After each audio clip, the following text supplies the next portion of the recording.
Bonjour, dans cette présentation, la diffraction des ondes mécaniques. Commençons par observer ces photographies.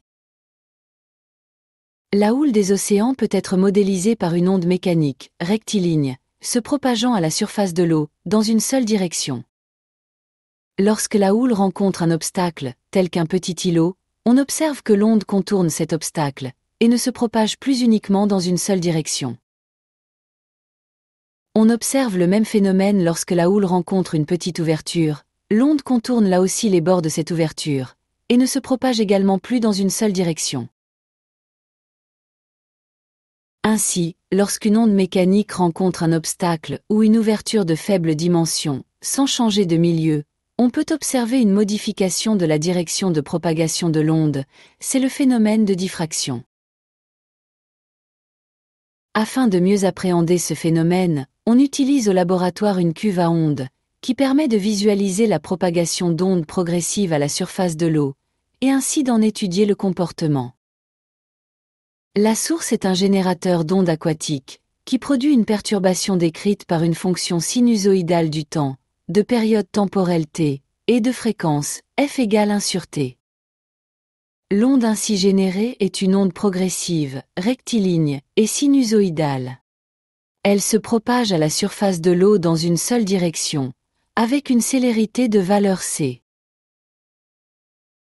Faisons une pause dans l'animation, afin d'observer le profil de l'onde.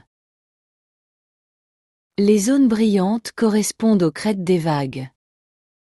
Et les zones sombres correspondent au creux des vagues.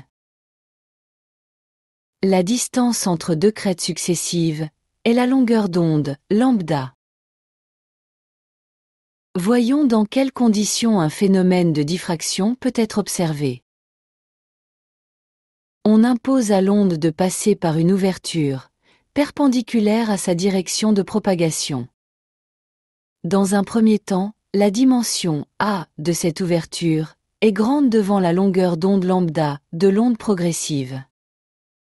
Dans ce cas, le phénomène de diffraction n'est quasiment pas observé, sauf légèrement au niveau des bords de l'ouverture.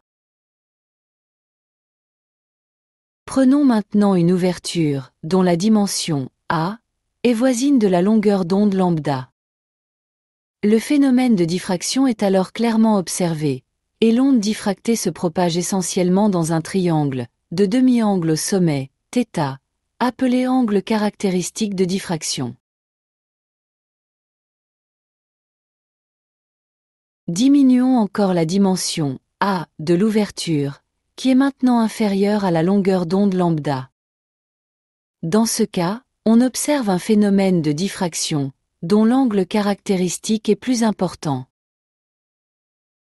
Ainsi, lorsque la dimension A de l'ouverture est inférieure à la longueur d'onde lambda, plus A est faible, plus le phénomène de diffraction est marqué, et plus l'angle caractéristique θ est grand. On remarque que la période temporelle t et la fréquence f imposées par la source ne sont pas modifiées par le phénomène de diffraction.